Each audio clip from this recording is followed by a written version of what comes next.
Hello everyone, welcome to my new blog. তো কেমন আছো সবাই? তো ঘুম থেকে উঠেই চলে এসেছি ব্রেকফাস্টটা রেডি করতে। দেন আমি রুটিগুলো ভেজে নিচ্ছি। আর এটা তো আমার জাতীয় নাস্তা, এটা কম বেশি সবাই জানো। তো আমি রুটির সাথে বাঁধাকপি ভাজি আর ডিম ছাড়া তো আমার চলবেই না ব্রেকফাস্ট। তো বাঁধাকপি ভাজিটা আমার অনেক ফেভারিট রুটির সাথে। তো এখানে আম্মু লাঞ্চের জন্য খাবার আগেই রান্না করে ফেলেছে। এখানে লাউ দিয়ে মুরগি রান্না করেছে, এটা আমার ফেভারিট। আর লাল শাক। শাক তো খাওয়াই হয় না আমার। তো এইটা একটা ফেস প্যাক বানিয়েছি আমি অনেক দিন পরে, ভাবলাম একটু রূপচর্চা করি। তো এটা ফেস প্যাকটা ছিল টক দই, চালের গুঁড়া, আটা, দেন গুঁড়া দুধ ছিল। তো এটা আমি ফেসে অ্যাপ্লাই করে দিচ্ছি। অনেক দিন কি আমি নর্মালি কোনো প্যাক লাগাই না মুখে।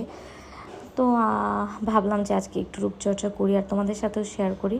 তো এই প্যাকটা লাগিয়ে আমি দেন গোসল করে নিব। আর গোসল শেষে জাওয়াতকে আমি খাবার নিয়ে বসেছি, জাওয়াতের ওকে খাওয়াবো।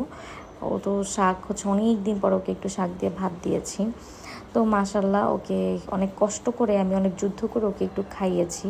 ও শাক মুখে নেওয়ার পরেই ও না করতেছিল আমাকে, যে চিকেন দিতে বলতেছিল, শাক না দিতে বলতেছিল। তো খাওয়া দাওয়া শেষ করে আমি একটু চলে যাব আজকে বাইরে।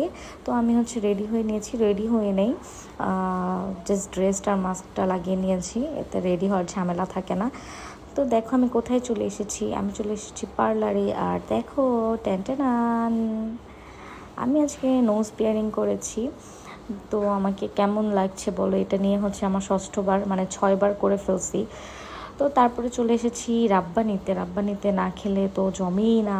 তো এখানে ফেভারিট কিছু খাবার অর্ডার করে নিয়েছি রাব্বানিতে।